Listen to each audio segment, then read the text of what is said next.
Just like move it? Yeah. It's dicked.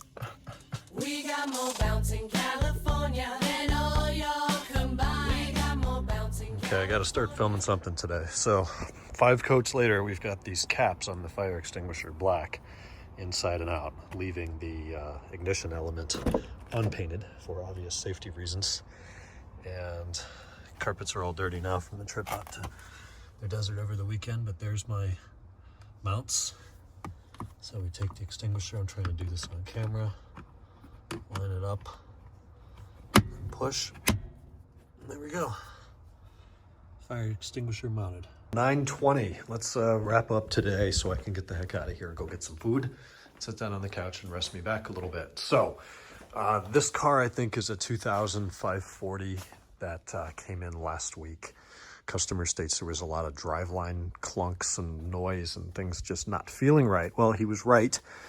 Center support bearing on the drive shaft, which is now back in the car, but the outer part had completely detached from the actual bearing. So if you grabbed the drive shaft and moved it, it would clunk, clunk, clunk up and down in the CSB housing. So there was a problem.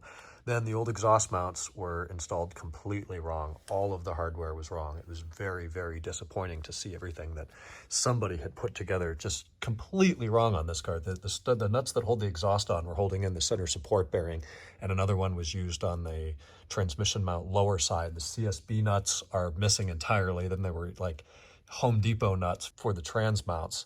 Trans mounts were installed clocked about 90 degrees wrong, which puts the nipple in the wrong spot and crushed the whole mount. The bottom nut was hand loose. You could grab the transmission, move it up and down a few millimeters. Just a mess. So kind of everything's put back together, less the heat shields, because the car didn't have heat shields. Whoever did the work on this last lost them. So I've told the guy, this is why your shifter carrier bushings were totally burnt out and your trans mounts were so fucked up because you didn't have any heat shields protecting them from the heat. So he's authorized replacement of those parts using used components, which are somewhere in that heap of parts. We'll be digging those out tomorrow, getting the exhaust back on this car and going for a test drive, seeing how it compares to how it was when it came in. He's also in desperate need of tires. We're deep into the wear bars over here and deep into steel cord over here.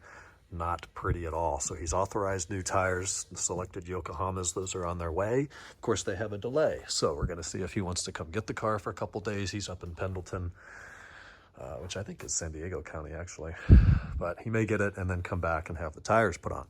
He's also missing a few pieces, but, you know, those are optional. For Steve's 03 M5, he was in Wednesday and approved. Greater yet, work scope. We're about 30 days out. We are behind schedule, but the work scope creep is at fault there. So neither one of these bumper things adjust at all. That inner sleeve is supposed to rotate. The bumper sits way too low. I can fit my whole finger in here. It's the only one I've ever taken apart and put back together and had not fit right. There's no way to put it back together wrong, so I truly don't understand what happened there. Anyways, we've gotten a new one for over here. This was in the United States. It's so smooth I can turn that height adjustment sleeve by hand. This one over here, we've tried to use the 14 or 16 millimeter Allen in the bottom. We've tried to pound a Torx in there. We've tried vice grips. We've tried everything. We've tried heat. That will not turn. Talked to Adam. I think I've already talked about this, but it's been weeks. I do not remember. Talked to Adam out in Maryland. He doesn't have any that turn, and the only ones that turn are in Germany. So we've ordered that. Now we wait 3 weeks. Says he wants to redo the steering wheel as opposed to buying a new one. So I'm working to see what company I want to outsource that to do the steering wheel. And then he did approve a new driver's front door sill as well, which I have on order. In fact, I have over there. It's on top of those yellow boxes. The leather guys have already been out for the seats. They did a wonderful job on the seats. Now it's going to go into the door panels and kind of finish off the rest of the interior as early as tomorrow, potentially later in the week, or further out if they're too busy tomorrow or have too much to do with the M3. So we're cooking along. Needs an alignment still, that front bumper work, and then the final shakedowns, testing, scanning for codes, seeing what else is next. It's been detailed, though unfortunately space does not allow 9 cars to sit in here all day. Otherwise we would get nothing done. So it's moving out during the day, and while it's not raining, you do get these little tree things on it. So it's going to need another nice quick detail before it's picked up or delivered. The Z8 will go up tomorrow on a lift and get inspected. We're going to be doing our first MPI on the E52, which I'm excited about. Great opportunity to learn this car its quirks and features and see how different it really is than an E39 M5, even though it's got the same engine and transmission. So I'm excited for that. We'll do the inspection, and then the work scope that we agreed upon with the customer will commence, including headers, mufflers, coilovers. I don't even have those yet, but we've got plenty to keep us busy there. 540. Inside right now, I've got to drive the M3 tonight. Its wheels or tires were rebalanced earlier today, so hopefully that gets rid of the 50-mile-an-hour little shimmy I noticed when cold. We'll report back on that. Seat project is all but done. There's 2 little marks on the front seat kind of down low that I want to have corrected tomorrow when the leather guy's here, so we'll take care of that.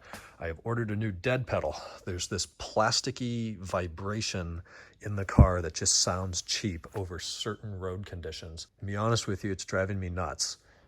It's like the only rattle left in this car. The rest of it is so solid and quiet and tight, and I could not figure out what it was. Jeff drove it and thought it was in the rear left door. To me, it sounded like the front left door up by the mirror, that speaker.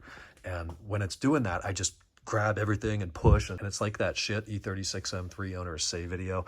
Well, I finally found it. I pushed really hard on the dead pedal with my left foot, and it totally goes away. That thing's original. I have had it out once to do the Eurodash. Now that I have the Eurodash, it's easy to change. Guess what that thing costs now? $33. Hell yeah. So it's going to be a cheap fix, assuming that replaces it, fixes the problem. That thing comes in tomorrow, so we'll give that a shot, and then maybe I'll be driving this tomorrow night. The 02 Sterling M5 up here. We got the rear bumper on today. Before I button everything down on PDC cars, I go through and make sure that the PDC works. And we put the front bumper on, kind of the same position, just put it on there, thread some screws in so it doesn't fall off. Hit the button, the light flashes, long solid beep, indicating a problem. Scan the codes, rear to left, center sensor. Pull the rear bumper back off again, take out the styrofoam, make sure it's plugged in. Contacts look absolutely mint spotless on the harness as well as the sensor. We swap it over to the right side, the code moves to the right. Somehow the PDC sensor failed during removal. We don't drop these, we don't put them next to magnets. I don't know what happens. Just being poked and gently wiped off and then reinstalled is enough to kill it. So $270 for a new one. I've ordered that, it's due in 3 days. So right now the bumper's just on hand tight. Front bumper's on completely and aligned, fits and looks absolutely amazing. Couldn't be happier with that fitment. Very glad we didn't have to adjust those things like on the silver car. It's getting charged up tonight. And then we've got to do the Vanos adjustment seals on bank 1, which requires having the engine at TDC, which requires removing the valve covers and resealing the valve covers in the intake manifold and the velocity stacks and all of that labor. So that'll kick off tomorrow. My M5 just chilling, collecting dust in here. It is so chilly and cloudy and gloomy. It's just not even fun to drive it right now. So it's just going to sit until better days. And we've got like 40 cars out back. Nothing too exciting. I'll get into that later. Anybody want some E39 comfort seats in surprisingly good shape? Cut you a bitchin' deal.